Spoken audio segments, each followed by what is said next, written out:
Les réactions suite au décès de Quentin Dorenc dans le monde politique.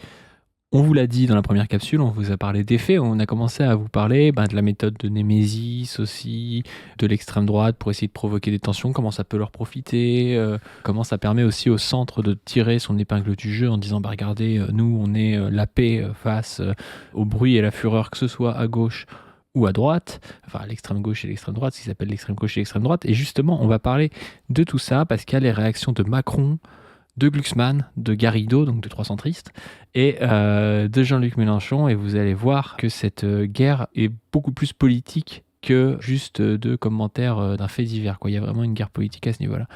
On va parler de tout ça avec Chris. Chris, comment ça va? Ouais, ça va.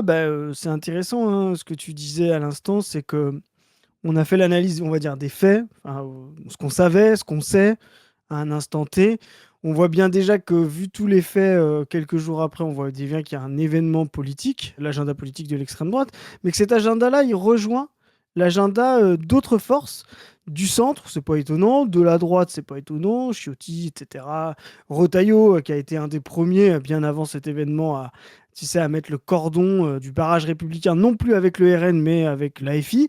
Et là, on va voir effectivement que ça rejoint l'agenda plus général de marginaliser la France insoumise, et notamment avec un fait dont on a commenté, on n'a pas fait de capsule spécifiquement là-dessus, mais on en a parlé avec la capsule sur Boris Vallaud, je crois, de classer la France insoumise à l'extrême gauche.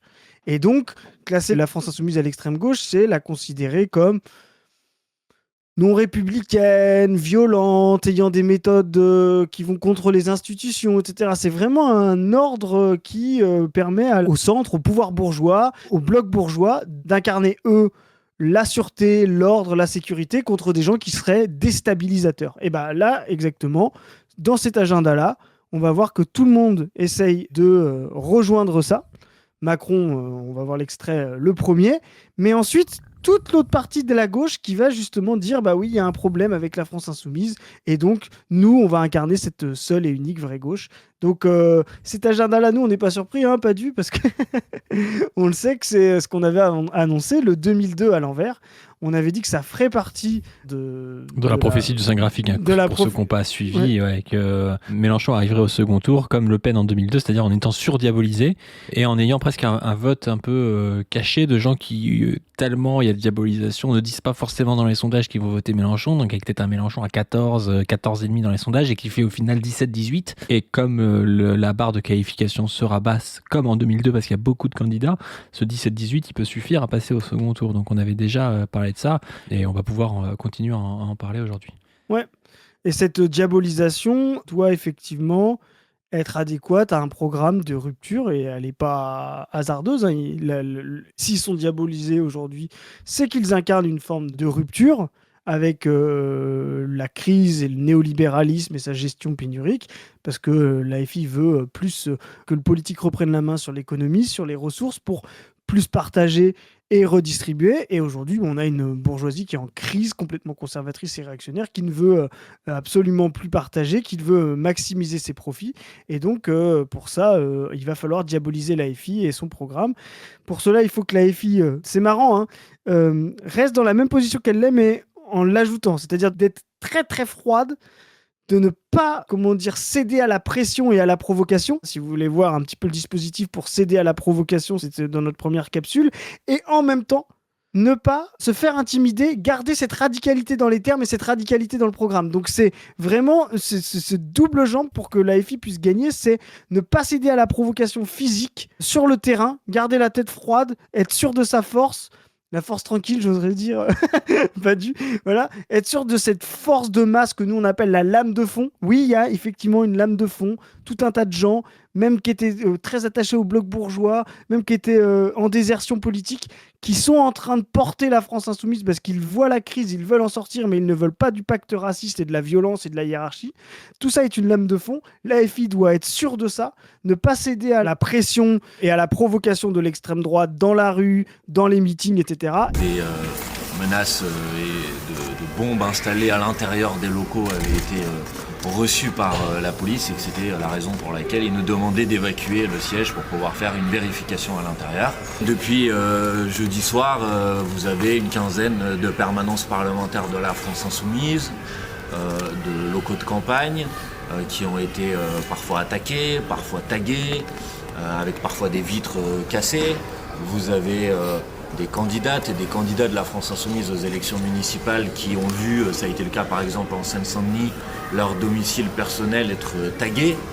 Vous avez des militantes et des militants de la France Insoumise qui ont été menacés par des militants d'extrême droite dans la rue. Et moi je vais dire solennellement de faire preuve évidemment de sang-froid, de vigilance, d'être bien sûr prudent.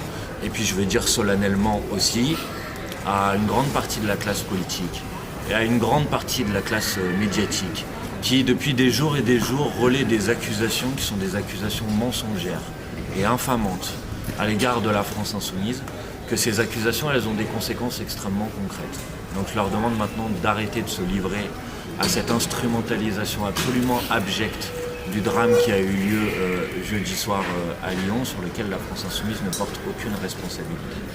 Et en même temps, encore accentuer la radicalité, la rupture, la conflictualité dans le programme, dans les termes et contre ses adversaires. Ouais, bah tu coupes déjà, tu me coupes un peu l'herbe sous le pied, comme d'habitude en début de, Non, mais en c'est un début sommaire. de capsule. Non, c'est vrai, mais juste, je le dis là pour être sûr de ne pas oublier de le dire, l'erreur de la France Insoumise, ce serait justement d'avoir un programme pas assez radical. On critique souvent leur programme sur ça, parce que si t'es diabolisé, mais que t'as le même programme que des gens pas diabolisés, il n'y a aucune raison que les gens votent pour toi, tu vois. Si t'es diabolisé, mais que t'es pour le SMIC à 1600 €, et qu'Olivier Faure aussi, et que Clémentine Autain aussi, il y a des gens qui voteront pour toi, mais il y a aussi des gens qui se diront, bon, bah, quitte à avoir le même programme, je vais voter pour le gars qu'on pointe pas du doigt toute la journée dans les médias.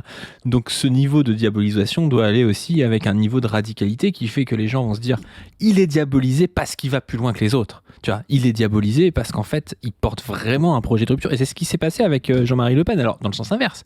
Mais il était diabolisé parce qu'il disait ce que les gens ne voulaient pas entendre, qu'il y avait trop d'arabes, qu'il y avait trop de noirs, que en fait la Shoah on en faisait trop. Tu vois, il y avait tout ça. Et comme il disait vraiment des dingueries, bah, les gens qui adhéraient à ce discours de droite se disaient en fait c'est celui qui peut renverser le système et c'est pour ça qu'il est diabolisé. Si tu peux pas renverser le système, si t'es juste là, oui bon le SMIC on l'augmente un petit peu et tout, bah en fait t'es juste diabolisé parce que t'as fait des erreurs politiques, parce que t'as dit je sais pas quoi, la République c'est moi. En fait les gens vont s'arrêter là, tu vois, ils vont pas trouver une cohérence à cette diabolisation. Donc vraiment la diabolisation, l'erreur comme tu dis c'est de perdre son sang-froid et de rentrer dans du radicalisme, tu vois, essayer de faire du Rentrer acting, dans la provocation, quoi. Voilà, rentrer dans la provocation, ça faut pas le faire. Par contre faut arriver et dire ouais ils ont raison d'avoir peur de nous et de nous diaboliser parce que on va nationaliser, je sais pas, on va renationaliser Orange, on va nationaliser les autoroutes, on va nationaliser tout un tas de gros agriculteurs pour avoir un pôle agricole français, on va nationaliser Sanofi, enfin voilà. Il faut qu'on arrive avec un truc où ils ont raison d'avoir peur en fait, tu vois. Exactement. Mais pas sur le plan de on est violent physiquement et on est violent verbalement. Ils ont raison d'avoir peur parce qu'on porte un programme de révolutionnaire presque. C'est ça. Et ce que tu dis est intéressant parce qu'on a aussi une illusion de croire que les gens vont préférer l'original à la copie. Ça, c'est assez faux. Il y a un très bon exemple là-dessus, c'est Sarkozy. En fait, Sarkozy a été élu justement parce qu'il n'était pas diabolisé comme Le Pen. Et en fait, Le Pen a toujours été un vote de droite. Hein. Voilà, ça n'a jamais été toute la fable des anciens ouvriers communistes, c'est bidon. Mais voilà, c'était toujours un vote de droite. La droite ayant délaissé un peu le base populaire, un peu ouvrière, l'a laissé justement à l'extrême droite. C'était une base qui votait gaulliste, etc. Allez voir notre entretien sur Position Revue avec Michel Feher. On parle beaucoup de ça, c'est intéressant. Et donc, cette base-là est allée à la droite et à l'extrême droite. Mais quand Sarkozy, en 2007, a tenu le programme de l'extrême droite, ils ont choisi Sarkozy parce que c'était celui qui n'était pas diabolisé, mais qui pouvait appliquer ce programme. Tu sais, il y avait ce côté, ah ben lui au moins, il n'est pas empêché par les institutions, il va pouvoir le faire. En fait, ce que les gens oublient de dire, c'est que pourquoi maintenant ils préfèrent l'original à la copie? Mais parce que la copie a trahi. Tu vois, on préfère toujours l'original à la copie qui a trahi, tu vois, voilà. Mais si c'est pareil pour Hollande, il y a des gens qui ont voté pour Hollande pour mon ennemi, c'est la finance. Exactement. Ils ont dit, ouais, bah, Hollande, au moins, lui, il va le faire, et puis voilà, tu vois. Voilà, c'est ça. Non, en fait, il le fait pas parce qu'il n'est pas en capacité de le faire. Aujourd'hui, c'est pour ça que la candidature de Hollande, moi, je pense qu'elle peut arriver au deuxième tour. Hein. S'il joue bien, il peut se présenter, arriver au deuxième tour. Mais pas avec les voix de la gauche radicale, tu vois. Hollande, il ira au deuxième tour avec les voix d'une partie de la gauche, qui est centriste, et du centre, tu vois. Et il apparaîtra vraiment comme ce candidat du centre et de la gauche en faisant entre 15 et 20%, tu vois. Mais il fera jamais 32%, tu vois, comme il a pu faire dans le passé, tu vois. Bon, bref, on va démarrer avec le fils d'Hollande, parce que si vous vous souvenez bien de l'histoire, Emmanuel Macron a été mis en scène par François Hollande. Emmanuel Macron qui qualifie le fait que la France Insoumise soit d'extrême gauche. Il soutient cette classification qui a été faite par Nunez et dénonce des expressions antisémites au sein du parti. On rappelle que c'est ce gars qui a dit que Pétain était un très grand soldat. Maurras, un très grand écrivain. Voilà, qui parlait de chevaucher son tigre des volats. Enfin voilà, mais c'est ce mec qui trouve que la France Insoumise est antisémite. Je rajoute un truc, mais qui a mis Darmanin au gouvernement alors que lui-même a écrit des trucs antisémites dans ses livres. Donc voilà, ça Et pas... puis il est passé par l'Action française, ou proche de l'Action française, Darmanin. C'est ça, donc ça n'a pas l'air de le gêner tant que ça, quoi. Dans un entretien accordé à Radio J ce dimanche 15 janvier, Emmanuel Macron a assuré que LFI était bien une formation d'extrême gauche. Emmanuel Macron a assuré que LFI était bien une formation d'extrême gauche au sein de laquelle émergent des expressions antisémites qui doivent être combattues. Je crois qu'il n'y a pas tellement de mystère pour dire qu'ils sont à l'extrême gauche, déclare le chef de l'État. Une déclaration qui intervient alors que la formation de Jean-Luc Mélenchon avait été classée par le ministère de l'Intérieur à l'extrême gauche pour les prochaines élections municipales, ce que le parti conteste. Je constate que dans les positions qu'ils prennent, en particulier sur l'antisémitisme, ils contreviennent à des principes fondamentaux de la République, a-t-il précisé. Mais ce qui est drôle, c'est qu'il dit ça, mais il n'y a jamais eu de condamnation. Donc si vraiment ils étaient hors la loi de la République, aucun fait. ils seraient condamnés. Il y a clairement des expressions antisémites qui émergent, qui doivent être combattues, d'où qu'elles soient. Ajoutant qu'au Rassemblement national, il y a également des parlementaires qui, de la même manière, ont des expressions et défendent des idées contraires aux principes de la République. Et donc en fait, il dit, dans la France insoumise, il y a des expressions antisémites, mais quand il parle du Rassemblement national, c'est juste un peu des brebis galeuses. Limite, il te dit que la France insoumise est plus antisémite que le Rassemblement national. C'est quand même une dinguerie. Il essaie quand même, tu vois, de se placer on sait que ce sera une noisette, mais il essaye de rester la clé de voûte, tu sais, d'être le rempart aux deux extrêmes, ce qui n'a aucun sens dans la période de crise à laquelle on fait face, quoi. Ça peut être un peu flippant, cette histoire-là, parce que lui, on sait qu'il peut pas se représenter, et c'est pour ça qu'il faut absolument que nous, à gauche, que les gens qui sont aux côtés de la France Insoumise, les gens qui sont antifa, ne tombez pas dans la provocation. Là, on voit partout sur les réseaux l'extrême droite qui dit on va s'organiser, on va aller se venger, etc.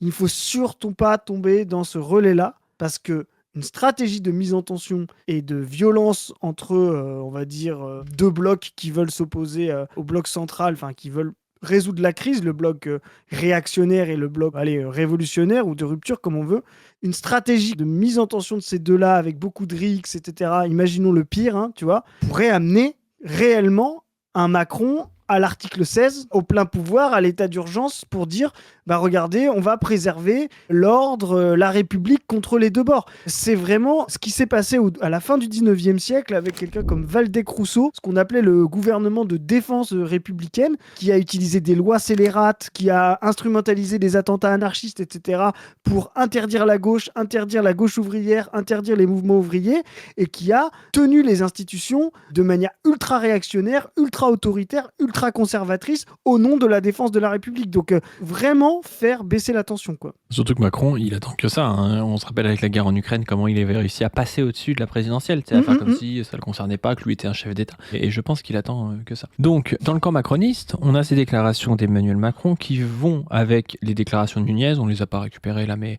on en a parlé dans la capsule précédente. C'est Nunez qui explique donc c'est probablement lié à des sphères d'extrême gauche, proche LFI, la jeune garde, et vraiment qui met en cause cette extrême gauche, lui-même qui a classifié la France Insoumise à l'extrême gauche, alors que, on vous le rappelle souvent, mais le programme de la France Insoumise n'est même pas très radical, il est à droite du programme de 1980 du Parti Socialiste, et la France Insoumise a toujours été classée à gauche avec le même programme, donc c'est très étonnant qu'aujourd'hui elle apparaisse à l'extrême gauche. Et au-delà de ça, ce camp macroniste, à travers Yael Braun-Pivet, font faire à l'Assemblée nationale une minute de silence en hommage au militant identitaire Quentin Derenque.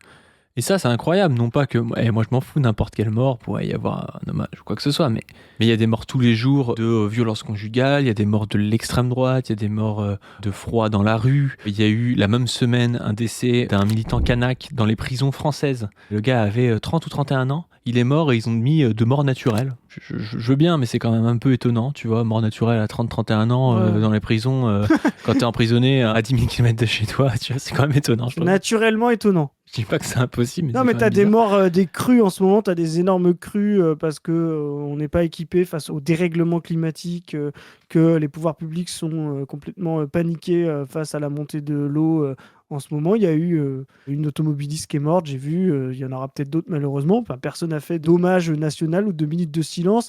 À Mayotte, où il y a eu beaucoup de morts il y a quelques mois, quand François Bayrou était Premier ministre, il n'y a pas eu de minute de silence.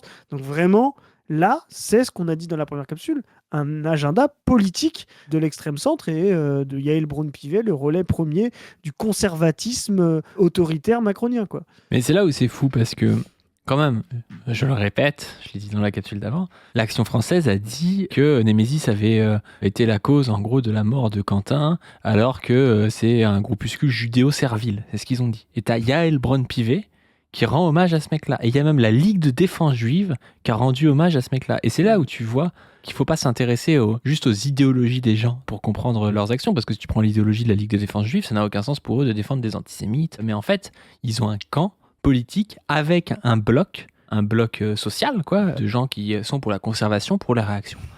Et ils arrivent à mettre de côté leurs différences entre nazis et juifs. C'est quand même fou, tu vois, entre des gens qui sont juifs, pro-israéliens, et des gens qui sont nazis, ils arrivent à mettre de côté leurs différences pour taper sur la gauche radicale, parce qu'ils voient que la gauche radicale, aujourd'hui, la gauche de rupture, est pas loin du pouvoir. Et que pour eux, en fait, le vrai ennemi, c'est le progressisme, c'est l'égalitarisme, c'est vraiment ça, quoi. Et là, ça apparaît de plus en plus clairement, quoi.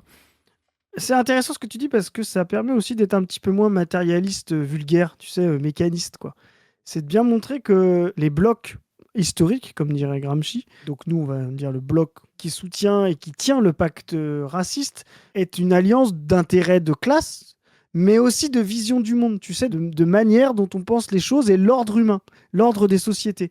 Et à l'intérieur de ça, tu as une vision de la hiérarchie, de la force, de la supériorité de certains par rapport à d'autres, du suprémacisme. Et ça, c'est ce qui tient aujourd'hui l'État israélien. Tu vois. Et donc, entre le bloc bourgeois qui a ses intérêts de classe, qui veut maintenir ses biens, qui veut maintenir son accumulation de capital, qui veut maintenir justement sa position de force, l'impérialisme de Trump, voilà, tous ces intérêts-là du capital concentré, il y a aussi justement des intérêts de classe bourgeoise qui maintiennent des pays alliés, et notamment des pays alliés est fondé sur le racisme et l'exclusion que sont par exemple l'entité sioniste. Donc tout ça, c'est vraiment un bloc réactionnaire qui aujourd'hui au Moyen-Orient est en train de créer un génocide, qui par son intermédiaire Trump est en train de recoloniser Marco Rubio par exemple. C'est vraiment le sionisme ultra, suprémaciste de Netanyahou.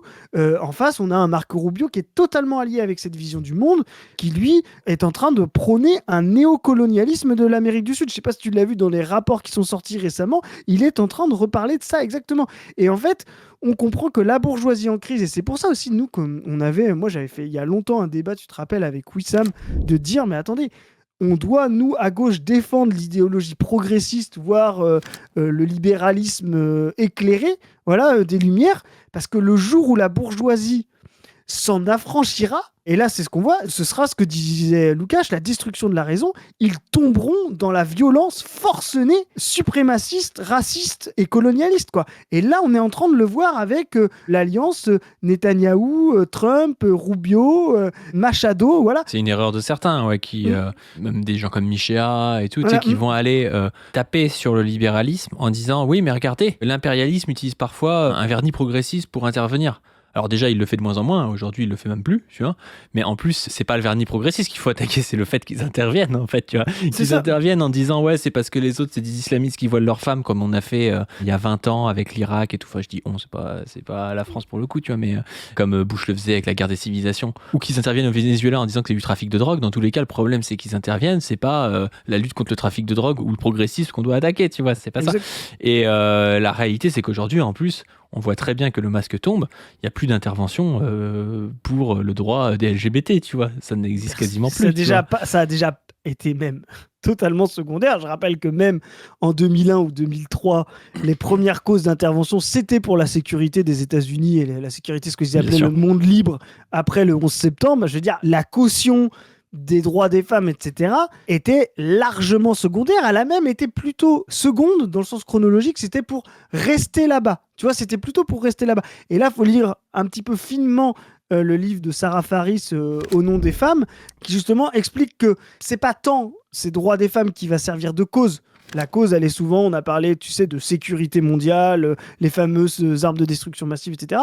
C'est beaucoup plus le fait de s'y maintenir, de dire, mais si on s'en va, le droit des femmes va reculer, et donc nous, on y reste et on s'installe pour pouvoir créer des écoles, etc. Et ça, en fait, ce que Sarah Faris explique bien, pourquoi, c'est qu'en fait, ça crée une économie politique, c'est ça le fond de son livre, parce que c'est une marxiste progressiste de A à Z, Sarah Faris, ça crée une économie politique qui permet de trouver des femmes qui, elles, parce qu'elles vont être encadrées par les impérialistes au sud, avoir des études, pouvoir se déplacer, rejoindre le centre impérialiste pour pouvoir fournir des services de femmes de chambre, de femmes de, tu vois ce que je veux dire, de travail domestique, voilà, là où le centre impérialiste veut s'en débarrasser par son excès de confort. C'est très important de comprendre que la bourgeoisie va de plus en plus aller vers l'irrationalisme, l'anti-humanisme et l'anti-progressisme, et que là, on est en train de franchir un pas en avant. Justement, le fait de faire croire que la France insoumise serait devenue une organisation violente, extrême, antisémite, c'est une forme d'irrationalisme. Ils vont aller encore un peu plus loin dans la folie jusqu'à justement mettre en place le pacte raciste, quoi. Je vais te dire même ce qui va se passer, tu vois. Parce que je dis dans l'avenir, et ce qui est en train de se passer même dans certains milieux. C'est vrai qu'en ce moment, tu lis très bien le graphique, même mieux que moi depuis ton hollandisme. Ouais. Il va même y avoir des interventions, non plus pour dire les autres sont pas progressistes, mais au nom de la réaction, de dire par exemple, en Ukraine contre la Russie, c'est compliqué parce que la Russie aussi, mais tu vois, j'ai déjà entendu des gens d'extrême droite dire faut défendre l'Ukraine parce que c'est un des pays les plus blancs, catholiques, machin. Et donc du coup, c'est même pas de dire on intervient pour permettre le progressisme et empêcher la réaction, mais de dire on intervient pour permettre la réaction parce que ce pays est blanc, parce que ce pays est catholique, parce que ce pays est traditionnel. Et je pense que de l'avenir, on peut avoir ça, des interventions en disant il y a un risque communiste woke dans le pays, je sais pas quoi. Et nous, on veut que, je sais pas, le Panama reste une société catholique. Tu vois, enfin, ça, c'est tout à fait possible. Hein. C'est ce que font Trump et Rubio. Bah, bien sûr, oui. Clairement. Et la tâche de l'Europe, de ce vieux continent, comme dirait Villepin, c'est vraiment... Tu limites bien Villepin quand même. Hein. Il y a Zoé qui fait Todd et toi tu fais Villepin quand même.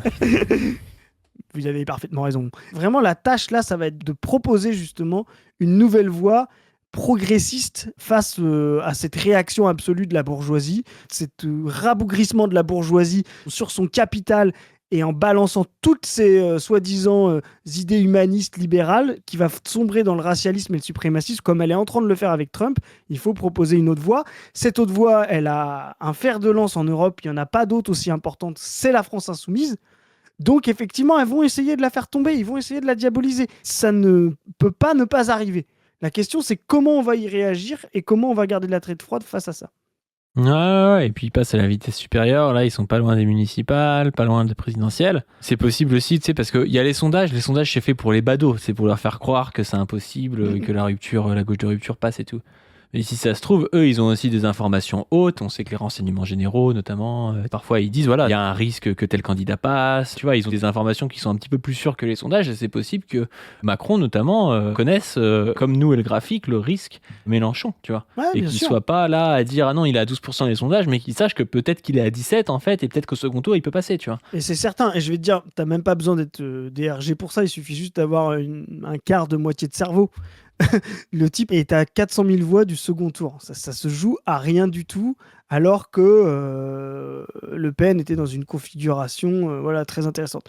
Donc, clairement, tu es obligé de les prendre au sérieux pour le deuxième tour. Et tu sais qu'en plus, parce que le centre est complètement désincarné, contrairement à Macron, c'est extrêmement probable d'avoir Mélenchon au second tour et d'avoir une masse de gens, si Mélenchon est à la hauteur de cette alternative, d'avoir une masse de gens qui disent « Ah bah enfin, il y a quelqu'un qui va changer les choses et faire dégager tout ce bordel, quoi. » Donc oui, ils prennent ça extrêmement au sérieux et ils sont extrêmement inquiets. Et c'est pour ça qu'ils sautent sur les occasions, là, comme la mort de ce jeune homme-là, et que par contre, ils ont un agenda et de l'avoir classé à l'extrême gauche, justement, pour empêcher ça. Et ils vont avoir, on le verra dans la prochaine capsule, un agenda de faire émerger soi-disant une autre gauche plus responsable pour espérer qu'elle lui vole dans les plumes. Yes. Bon, on va passer à Glucksmann, donc une autre nuance de centriste, on va dire, qui nous expliquait son avis par rapport à cette histoire et notamment par rapport à Rima Hassan. Rima Hassan qui se retrouve au milieu de ce truc, sincèrement, qui n'y peut rien, C'est-à-dire qu'elle va faire une conférence, il y a Némésis qui se pointe, même pas au même moment et au même endroit, il y a cette confrontation entre les antifas et les fascistes, et il y a Quentin qui se prend des coups qui vont entraîner sa mort par la suite, tu vois. Elle dit pour rien du tout là-dedans, et elle prend assez cher, et notamment Glucksmann essaie d'en profiter pour lui mettre la tête sous l'eau, quoi. Glucksmann, qu'on pourrait appeler à quel point il est au service des Américains, toxique et proche du néolibéralisme ukrainien, l'agent orange, quoi. C'est pas mal comme surnom, l'agent orange. Non mais en plus, bref, on va regarder, je ne dirai rien parce que je vais m'énerver.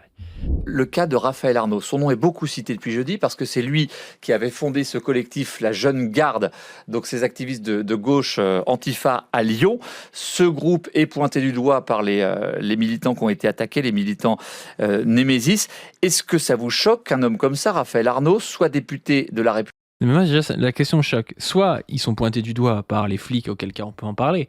Le mec te dit, un groupe d'extrême droite qui pointe Raphaël Arnaud du doigt depuis 5 ans, tu vois, le pointe du doigt cette fois-ci, mais peut y avoir un accident de voiture dans 2 ans quelque part, ils pointeront toujours du doigt Raphaël Arnaud, Némésis, tu vois. Enfin, c'est-à-dire, ça vaut quoi les informations de Némésis sur l'histoire, qui ont été en plus à partie débunkées par les articles et par l'avocat du mec, tu vois. Enfin, vraiment, ça n'a pas de sens. Mais de toute façon, on l'a montré dans la première capsule, allez la voir, mais faire tomber la Jeune Garde fait partie de l'agenda de Némésis. Tout a été fait pour ça. Donc, si ça n'avait pas été ce coup-là, ça aurait été un autre. Ça va être comme ça pendant 1 an.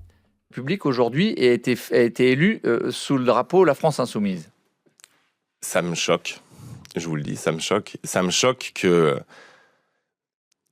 des députés de la République puissent à ce point être liés à des groupes violents.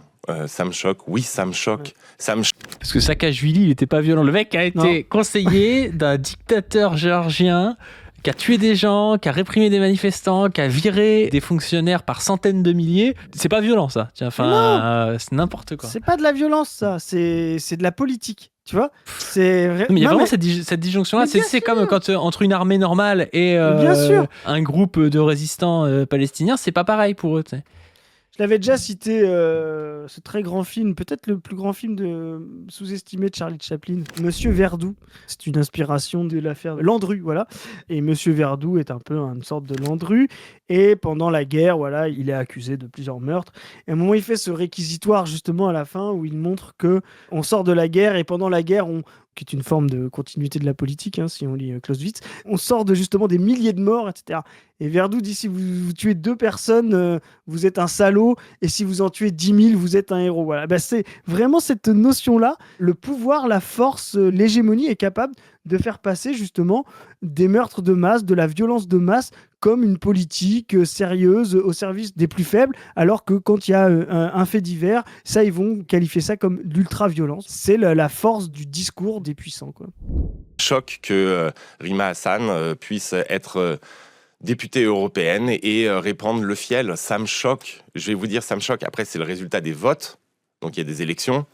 Non, mais c'est ce que j'allais dire. Je veux dire, c'est pas des gens qui ont été placés là sans vote, tu vois. Autant lui, quand il était conseiller de Saakashvili, il a été placé par la CIA à un endroit, je veux dire, ça, c'est pas démocratique, tu vois. Rima Hassan, ou encore plus Raphaël Arnaud, parce qu'à la limite, Rima Hassan, elle est sur une liste. On pourrait dire, il y a des gens qui votent FI sans vouloir Rima Hassan. Je pense que c'est des conneries, tu vois, mais à la limite, elle est sur une liste, donc un panel, les gens ont voté France Insoumise, et après, il y a dedans Marine Lamesure, il y a Emma Fourreau, Manon Brie, il y a tout le monde, tu vois, Damien Carême, il y a tous ceux qui ont été élus, tu vois. Mais pour Raphaël Arnaud, il y a des gens, on leur a demandé, même au 2e tour, est-ce que vous voulez Raphaël Arnaud ou est-ce que vous voulez d'autres personnes ? Je crois que c'était un mec du RN, tu vois. Et les gens ont voté Raphaël Arnaud, tu vois. Donc au bout d'un moment, c'est un élu de la République, tu vois. Il n'y a pas à dire c'est légitime ou pas, tu vois. En plus, Raphaël, il était déjà fléché comme porte-parole de la Jeune Garde quand il s'est présenté. Fichier S, blabla, il y a eu toute une campagne contre lui à l'époque, des mêmes mecs, tu vois. Il s'est pas caché, quoi, tu vois, on n'a pas découvert 3 ans après que, tu vois, donc vraiment, c'est un effort de transparence absolu. Les gens, ils savaient exactement pour qui ils votaient. Ah ouais, c'est n'importe quoi. Donc voilà sa position, on va pas se le mettre en entier parce que c'était juste pour vous montrer, il attaque à la fois Raphaël Arnaud, mais en plus il attaque Rima Hassan en disant qu'elle est à moitié pas légitime, quoi. Mais il y a un racisme, il y a quand même un racisme. Il y a un racisme évidemment, et puis il y a aussi... Et soutien absolu à Raphaël et à Rima dans cette épreuve, il faut qu'ils gardent la tête froide, ils vont prendre cher, quoi, voilà, c'est tout, ça va être des cibles, quoi. Ah bah clairement, ouais, clairement. On va passer à quelqu'un d'autre, Raquel Garrido. Oula. Alors Raquel Garrido, moi j'avais vu Alexis Corbière intervenir sur cette histoire. Et il avait dit, en gros, voilà, qu'il voulait pas trop commenter. Et j'avais trouvé ça plutôt noble de sa part, tu vois. Il voulait pas rentrer dans du Mélenchon bashing. Alors elle soucie un peu moins de ça. C'est peut-être son truc de chroniqueuse de Cyril Hanouna qui revient, tu vois. Sur la mort de Quentin Durand, du coup, elle est interviewée au micro d'Anne-Sophie Lapix. Passe actuellement est encore un énième épisode qui montre qu'il y a un point de fixation sur la personne de Jean-Luc Mélenchon qu'il n'arrive pas lui-même à dénouer.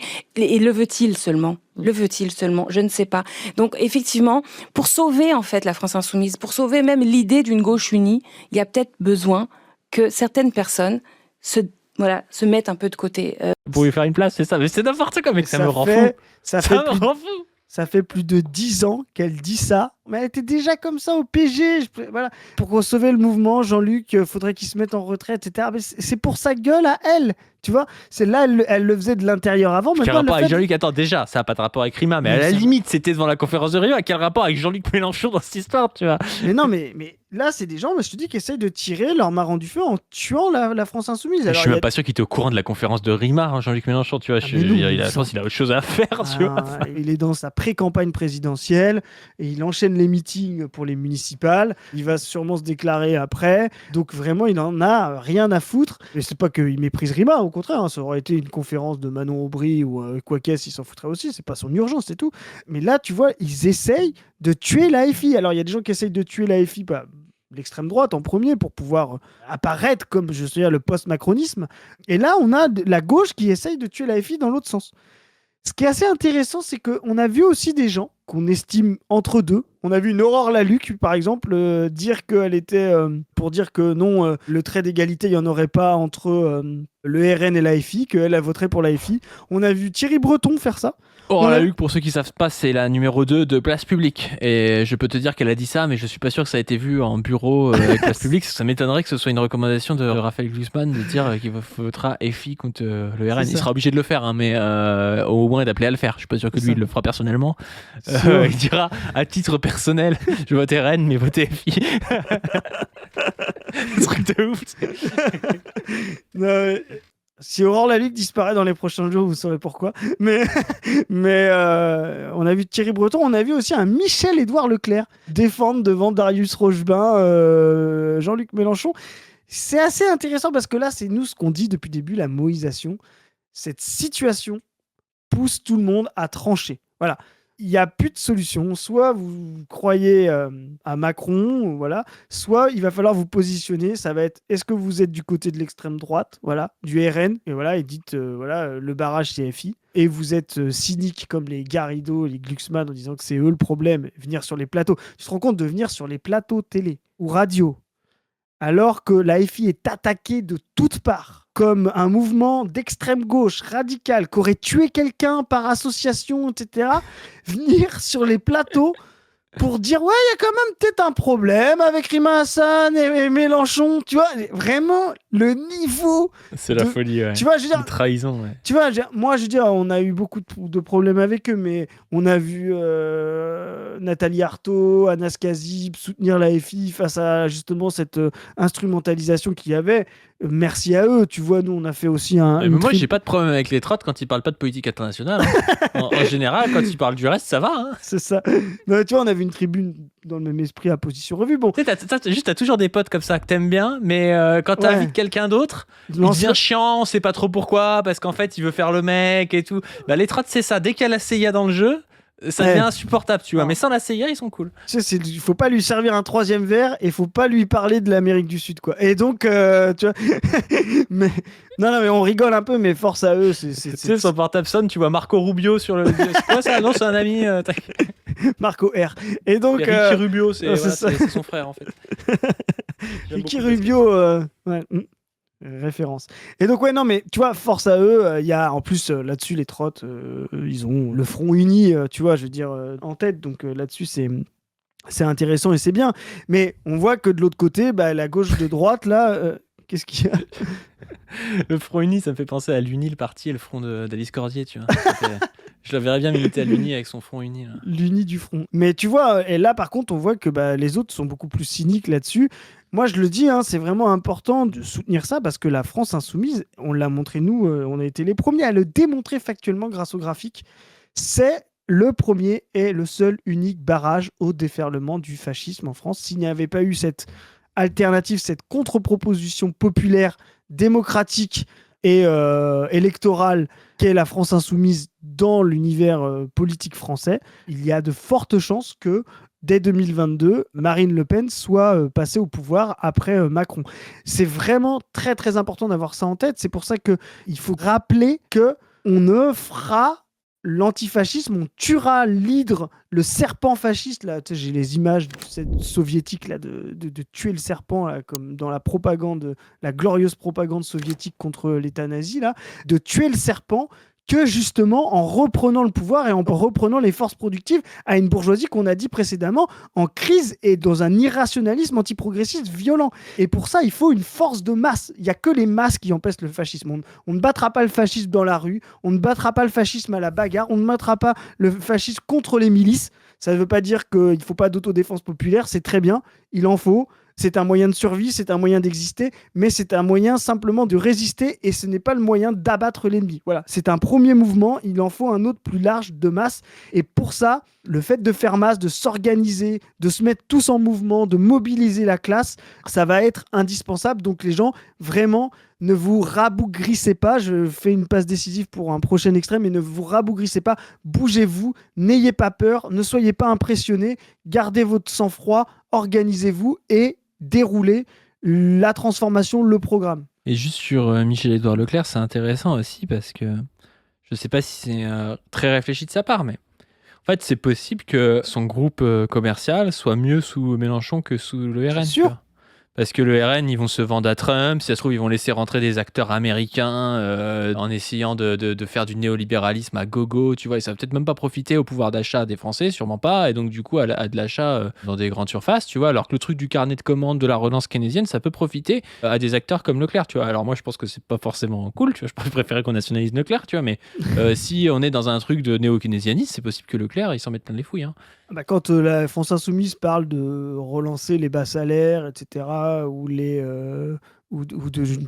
d'enlever des seuils de pauvreté, c'est-à-dire de faire en sorte que les étudiants, que les personnes âgées aient des minimums sociaux beaucoup plus hauts, c'est ce que la France insoumise appelle de la consommation populaire. Ah bah, c'est de l'argent qui passe dans les grandes surfaces. Hein. C'est l'argent qui passe dans les grandes surfaces. C'est pas dans les œuvres d'art. Hein. C'est ça. Et donc, et je rappelle que Leclerc est la plus grande franchise de GMS France, grande et moyenne surface en France, c'est 20%. Voilà, des grandes et moyennes surfaces, hein, c'est les premiers. Donc la consommation populaire, enfin, je veux dire, ils en profitent directement. Par expérience, vous gagnez 1004 et d'un coup vous gagnez 2000.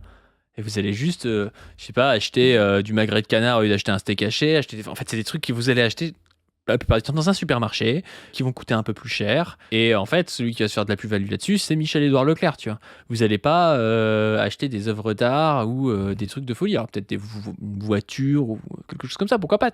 Mais en réalité, ça va être de l'argent dépensé et en grande partie dans les grandes surfaces. Et donc Leclerc, il sera mieux comme ça que si le SMIC passe à 600 balles par mois et que les gens crèvent la faim et doivent pointer au resto du cœur, quoi. Juste pour information, l'économie américaine, on pourra en revenir en détail si vous souhaitez, mais est en train justement d'être en crise parce que on voit une espèce de croissance, ce qu'on appelle l'économie en cas, orientée juste par les très hautes classes, c'est-à-dire des gens qui ont beaucoup d'argent, eux continuent de surconsommer. Mais en bas, les gens, la majorité de la population, commence à baisser en consommation. Ce qui impacte, par exemple, un des plus gros acteurs, la plus grosse entreprise du monde en termes de nombre de salariés. Alors, je ne sais pas si tu sais, c'est quoi ? C'est Walmart.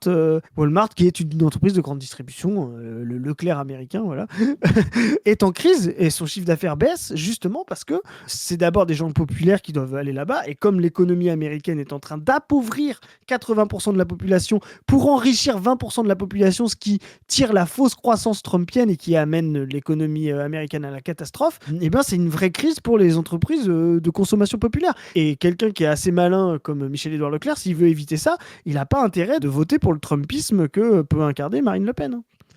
Je me rappelle d'un employé du mois de Walmart qui avait genre 90 balais. C'est quand même pas des super entreprises. Ah non, pas du tout.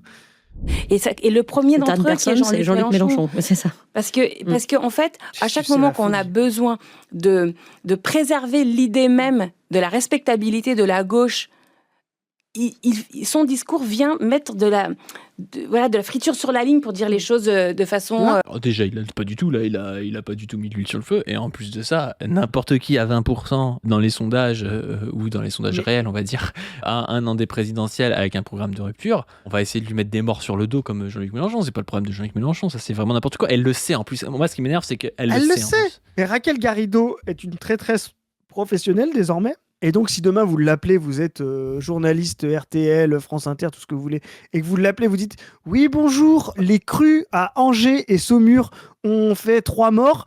Est-ce que vous pouvez dire que c'est à cause de Mélenchon ?» Oui, pas de souci, il n'y a pas de problème, je vais forcément trouver un lien. Et elle trouvera un lien en disant « Oui, mais quand même, si Mélenchon s'était mis en retrait, peut-être qu'on aurait pu réduire les crues plus rapidement. » Enfin, tu vois, c'est n'importe quoi, elle fera le lien avec tout ce qui est possible et imaginable pour taper sur Mélenchon, quoi. Et puis elle dit pour sauver la fille, mais dans quel mouvement radical de gauche, quand tu enlèves le leader charismatique du truc, ça sauve le mouvement, genre on va tuer Sankara, ça va sauver le mouvement. On va tuer Guevara pour le guévarisme, ça va être très, très utile. Un peu trivial. Donc aujourd'hui, à la limite, c'est presque le reproche qu'on peut faire à Mélenchon. C'est l'après-Mélenchon va être compliqué sans Mélenchon. Bah oui. Mais tu peux pas dire tu vas sauver le mouvement en enlevant Mélenchon. C'est ça, tu le fais perdurer en le maintenant. C'est plutôt quand il y aura pas, et qu'est-ce qui va se passer, même s'il y a des gens de très grande qualité. Mais lui, il arrive à fédérer tout le monde et à incarner toutes ces tendances. C'est très fort. Jean-Luc Mélenchon a un magistère sur la jeunesse militante, sur une partie de cette jeunesse militante. Il doit utiliser pleinement son magistère, non pas pour se faire plaindre lui-même, ce qui est quand même quelque chose qu'il aime beaucoup faire, mais au contraire... Non, mais c'est pas un gars qui se victimise, c'est n'importe quoi. Et en plus de ça, je pense que Mélenchon est très fort dans la jeunesse. À la limite, je pense que la jeunesse militante est plus critique de Mélenchon que la jeunesse classique, tu vois, non militante. Parce que parmi les militants, il y a plein de gens qui sont plus communistes que Mélenchon, qui lui reprochent, je sais pas, la France sur les 5 continents. Enfin, je pense que parmi les militants, les gens sont plus critiques de Mélenchon que dans la population générale. Dans la jeunesse, Mélenchon fait 40-50%. Ah bah c'est clair. Pour orienter la jeunesse pour des types d'actions militantes, unitaires, pas sectaires, pas inutilement blessantes ou agressives, et pour qu'on arrive à gagner les élections dans ce pays. Quand est-ce que Mélenchon a dit il faut que les jeunes ils aillent taper d'autres gens? Il a jamais dit ça. Et pourquoi est-ce qu'il faudrait que les jeunes deviennent des noisettes pour faire plaisir à Garrido? Il faut l'écouter en profondeur. Elle le sait. Vraiment, s'il y a... Je sais pas les gens, mais rendez-vous compte que cette personne est une des personnes qui a le plus fréquenté Mélenchon depuis les 25 dernières années. Vraiment, Mélenchon appelait Alexis et Raquel sa famille, quoi. C'est vraiment Brutus et César, quoi. Tu vois ce que je veux dire? Pas du, c'est vraiment... les pires traites, c'est vraiment tes frères et tes enfants, quoi. Là, on est vraiment dans la tragédie, je te dis, Tukokwe Mifili, là, ou Blaise Compaoré et Sankara, quoi, qui était son frère, qui avait été adopté comme son frère. Ouais, vraiment, c'est triste, c'est la honte, c'est vraiment, mais honte à toi, Raquel. Vraiment honte à toi, quoi. On va terminer par Jean-Luc Mélenchon, parce qu'on a beaucoup parlé de lui, mais on l'a pas laissé parler. On va voir lui ce qu'il raconte un petit peu sur cette histoire. Que ce soit bien clair, c'est nous qui sommes agressés, réunion après réunion. À la fin du mois de janvier, une fois tous les 2 jours, les 3 dernières réunions que j'ai faites, nous avons été agressés par des gens qui s'appellent tantôt Némésis, tantôt Nous Vivrons, et qui viennent dans les salles. C'est ce qu'on a dit dans la... Ce qui est marrant, c'est que c'est un extrait partagé par Némésis pour dire que Mélenchon vient de justifier un assassinat. C'est n'importe quoi. Et c'est surtout que c'est exactement ce qu'on disait dans la première capsule, allez la voir, c'est ce que recherche Némésis, ça fait partie de leur agenda, d'aller provoquer et d'aller violenter des réunions publiques de la France insoumise pour faire dégoupiller les gens, quoi. Pousser des cris, se rouler par terre, essayer de prendre des coups, et à chaque fois nous les repoussons en nous moquant d'eux. À Toulouse, j'ai même pas eu le temps de me moquer d'eux, tellement ils couraient vite pour arriver à la porte. Alors ça va, hein? Et là, qu'est-ce que je lis? Nous étions là pour faire un happening. Et il y avait un service de sécurité pour sécuriser le happening. Autrement dit, ces gens se vantent d'être venus à une de nos réunions pour l'empêcher de fonctionner. Surtout d'avoir un SO, comme on le disait, avoir un service de sécurité pour un happening, ça n'a aucun sens. C'est ça. Normalement, si vous savez qu'en face, vous êtes sincère, vous pouvez faire votre happening, faites ce que vous voulez. il y a un service d'ordre qui va empêcher les gens en face de vous attaquer vous. Je rappelle, un service d'ordre, c'est aussi pour contenir sa propre manifestation. Il faut vraiment jamais avoir vécu de service d'ordre. On empêche d'être agressé et on empêche aussi ses propres troupes d'agresser. Ça sert de tampon entre les deux, le service d'ordre. C'est pas on empêche d'être agressé, mais par contre, rompez les rangs pour aller agresser en face. C'est pas ça un service d'ordre. Mais il y a un service d'ordre de la France Insoumise, mais eux, ils viennent avec le leur, tu vois. Et on a vu quel type de service d'ordre c'était en face, quoi. C'est eux qui vont d'un plateau de télé à l'autre en disant « C'est odieux, on nous a assassinés ». Tous les récits qui ont été faits dans les heures qui ont suivi n'ont aucun rapport avec la réalité. Ils ont été répétés d'heure en heure sans que personne ne se donne le mal d'aller vérifier si c'était vrai ou pas. Bah oui, et ça, c'est. Non, mais ça, c'est intéressant, justement, parce que écouter ça de manière rétrospective, on le voit justement encore mieux le dispositif. Et on voit à quel point des Raquel Garrido rajoutent à ce dispositif. Tout est faux. Ouais, dispositif de l'OFER. Hein. Ouais, exactement. Dispositif de l'OFER, dispositif de l'incrimination, mais tu sais, par association, de manière collatérale, etc. Bah oui, puisqu'il est brillant, puisqu'il fait de la conflictualité, est-ce que c'est pas un peu lui qui a mis de l'huile sur le feu ? Bah, c'est une folie, quoi. Alors que justement, dernier extrait. Et ça, c'est la force de Jean-Luc Mélenchon. Mélenchon a toujours, il y a même des gens qui lui ont reproché d'être peut-être angélique là-dessus, a toujours fait la critique de l'action violente. Même, c'est pas simple, hein. Tu vois, même, il l'a fait avec le... Bah, il va en parler là, mais avec le Chili d'Allende. On sait que c'est un vrai débat dans la gauche. Tu sais, le Chili d'Allende qui a refusé d'armer le peuple face au coup d'État de Pinochet. Même ça, il l'assume et il dit que la violence est un problème en politique. Donc là-dessus, on ne peut pas lui reprocher.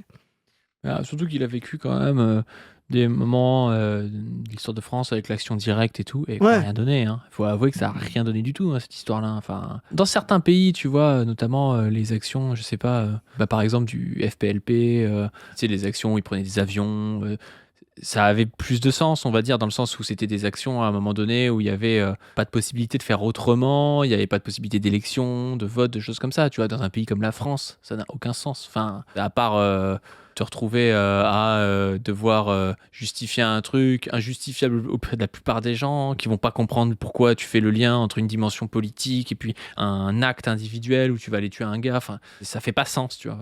Ça a toujours été plus ou moins, en plus, faut être honnête, plus ou moins infiltré par les réseaux les plus conservateurs. Il suffit de regarder ce que c'est l'histoire de Gladio en Italie et leur lien avec les Brigades Rouges, à quel point Israël s'est senti renforcé après Munich en 72. Voilà, enfin, vraiment, c'est souvent des actions coup de poing, mais qui au final renforcent violemment l'appareil de répression, l'appareil réactionnaire, conservateur, et donne une légitimité souvent à des agresseurs en se faisant passer pour les agressés. Donc c'est souvent tragique. Hein. Voilà qu'à la faveur d'un événement qui nous a laissé dans la sidération, je veux le dire, c'est-à-dire la mort de cet homme finalement bien jeune, 23 ans, à l'issue d'une rixe dans la rue. Nous exprimons notre sidération, mais aussi notre empathie et notre compassion pour la famille, pour les proches. Enfin, nous ne sommes pas devenus si fous pour considérer que ceux qui souffrent, du moment qu'ils n'ont pas nos idées, ne nous intéressent pas. Nous savons ce qu'est la douleur d'un parent qui perd un enfant, et nous y compatissons. C'est ce discours-là qui est censé mettre de l'huile sur le feu d'après Garrido. Ouais, et qui supporte un assassin, parce que c'est le même discours que l'extrait qu'on a vu précédemment de Cordier. Donc, vraiment, c'est comme quoi, quand on a un agenda, on peut tout faire dire à des... Ouais, des et quand extraits. il dit Rix, en plus, il rage sur ça. Mais en fait, quand tu as un combat de rue, tu as quasiment toujours le risque de mourir. C'est très rare de mourir dans un combat de rue, mais en fait, on va te montrer un acte à un moment donné de gars qui tapent quelqu'un au sol, mais en fait, c'est des moments où les gens perdent souvent leur calme, leur contrôle, à part si tu es vraiment très entraîné. Et j'ai envie de dire, même les policiers professionnels font aussi de la merde et voire en font plus que les autres, tu vois, donc, parce qu'ils se sentent un peu justifiés par leur hiérarchie et par la capacité qu'ils ont à le faire sans être punis, quoi. Et en plus de ça, souvent, on te montre que une vidéo de la fin où tu as un mec qui frappe quelqu'un au sol, un gars qui, en fait, 5 secondes avant, a pris une patate, un coup de gazeuse ou je sais pas trop quoi, et qui se sent aussi légitime à le faire parce qu'il il riposte en fait. Et donc c'est très compliqué dans ces moments-là de se retrouver dans des situations où les actes ne dépassent pas ce que voudrait la personne qui fait l'acte à un moment où il n'est pas encore dans l'acte, si tu veux, quoi. Tout ça pour dire que parler de risque, c'est-à-dire de quelque chose, une combat un peu informe entre deux groupes, sans règles et tout, je pense que c'est assez juste en fait. Oui, c'est sûr, c'est sûr. On sait C'est pas une opération volontaire d'aller tuer un mec où ils ont réfléchi Oui. en groupe avant, c'est pas de l'action directe pour le coup. C'est ça, c'est pas une expédition organisée, quoi. Voilà, exactement. Bah oui. Que soit l'opinion de ce parent et quelle que soit l'opinion de cet enfant.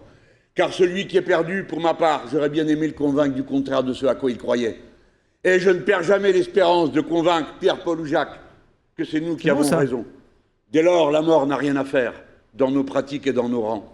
J'ai dit des dizaines de fois que nous étions hostiles et opposés à la violence. J'ai dit autant de fois que la non-violence était un choix fondamental, philosophique, pour une raison.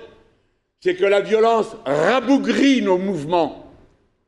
C'est-à-dire que quand la violence est là, alors la peur contamine, gagne. Et on a d'une part des actes motivés par la peur et de l'autre côté des méfiances, des mises à distance de tous ceux que tout ça intimide et qui n'ont aucune idée de participer à de... Ah, il a raison. Et en plus, c'est aussi ce que veut le pouvoir. Hein, quand tu penses à la violence qui a été mise en jeu d'abord contre les Gilets jaunes, puis après dans nos manifestations, puis après pour le 10 septembre ou des choses comme ça, c'est fait pour ça. C'est parce que la peur fait à la fois perdre un peu les pédales à certaines personnes qui vont du coup aller taper sur les forces de l'ordre ou je sais pas trop quoi, alors qu'ils l'auraient pas forcément fait de base, mais parce qu'ils se sentent légitimes à le faire, parce qu'ils se sont fait taper par les forces de l'ordre. Et puis il y en a d'autres, ils vont même pas aller manifester parce qu'en fait ils ont peur de se prendre un tir de LBD. Et en fait nous on n'y gagne rien à l'intérieur dans tout ça parce que le gars qui allait taper les forces de l'ordre, il va juste prendre 2 ans de tôle ou se faire casser la gueule ou les deux par les forces de l'ordre, tu vois. Et la personne qui vient pas en manifestation, c'est dommage, tu vois. Donc augmenter le niveau de violence, c'est toujours faire le jeu de l'État en réalité et de la droite, tu vois. Exactement, c'est toujours donner la main aux conservateurs. D'ailleurs, on peut même regarder, même dans les guerres de décolonisation, les grands moments de violence ont toujours été gagnés par le colonisateur. Par exemple, la bataille d'Alger, allez voir ce très grand film sur la bataille d'Alger. À court terme, la violence est toujours gagnée par le dominant. S'il a plus de force, s'il a plus de capacité, etc. Ce qui fait justement la force de nos mouvements et qui fait qu'à la fin, le progressisme gagne, c'est justement de pouvoir diffuser l'illégitimité de la violence d'en face dans les masses. Et qu'à la fin, il peut utiliser autant qu'il veut de violence, il sera balayé par une vague de puissance, de masse et de population. Et c'est ça notre tâche à nous, c'est cette violence est inique, illégitime, elle doit cesser, non pas par la surviolence ou par l'alignement avec cette violence, mais par justement leur enlever leur capacité de l'exercer en reprenant le pouvoir. Et donc, face à la petite milice violente, il faut des masses pacifiques et convaincues. C'est comme ça qu'on renverse les choses. La violence, enfin, a fait la preuve partout où elle a été appliquée de son inutilité. Mesdames, messieurs, mes camarades sont morts au Chili, sous la torture, sous les coups. Et le tyran est mort dans son lit. Alors, tous les sacrifices qui ont été consentis par les camarades, leur mort, leur martyr, tout cela en vain ? Non, puisque nous continuons la lutte. Mais c'est clair que ce n'est pas la bonne tactique pour nous que celle-là. La bonne tactique, c'est celle qui sans cesse ramène plus de monde au combat, qui l'amène à l'action consciente, éduquée, volontaire, et non pas subie à la faveur d'emportements. Ouais, c'est un discours assez intéressant. Ouais, conscient, volontaire, c'est ce que vous devez être. Gardez la tête froide, vous êtes l'avenir, ils sont le passé, c'est pour ça qu'ils s'énervent et qu'ils vous violentent, voilà. Et c'est intéressant, je reprends notre petite marotte sur la conscience, mais c'est intéressant qu'ils utilisent le terme conscient parce que justement, si on faisait venir des gens uniquement par le côté presque affectif, comme si on les manipulait à ce qu'ils viennent, c'est comme des aimants, tu vois, ils arrivent parce qu'ils ont envie, du coup, tu peux facilement les dégoûter en leur montrant une action violente.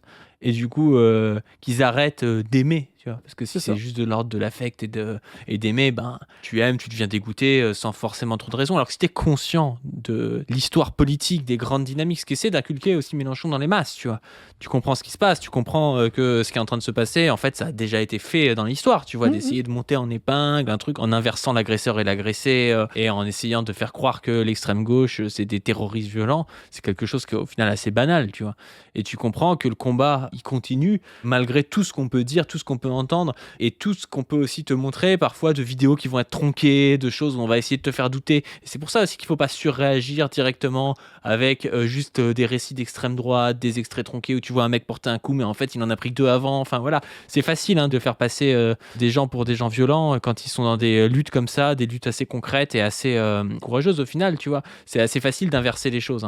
Je pense que la force qu'on peut avoir, c'est dans l'éducation d'un mouvement de masse et dans la reconstruction comme ça de militants qui vont être solides, quoi, qui vont pas trembler à chaque fois qu'on leur monte un truc qui irait à l'encontre de leurs idées, quoi. Exactement. Bref, bon, sur ce, n'hésitez pas à aller voir le format qu'on a fait sur ma chaîne personnelle Padu avec Rima Hassan au Parlement européen, dans les pas de Rima Hassan. Elle nous explique un peu sa vie, sa politisation, son histoire, son rapport au marxisme, au communisme, à tout ça. J'ajoute une chose là-dessus, ça va dans exactement ce que tu as dit, Rima Hassan, quelqu'un qui a beaucoup subi de violence, revenir des camps de réfugiés palestiniens, etc., et qui arrive justement à transformer ça comme de l'action consciente, de la conscientisation, et non pas par répondre par de la violence. C'est un bel exemple, Rima Hassan, pour ça, je trouve. Bah carrément, ouais. N'hésitez pas aussi à vous abonner à toutes nos chaînes, à aller lire Position Revue et à nous aider sur Tipeee. C'est ce qui nous aide le plus pour financer le montage, le graphisme, les événements qu'on fait et plein d'autres choses. Et sur ce, on vous dit à plus. Salut. Salut.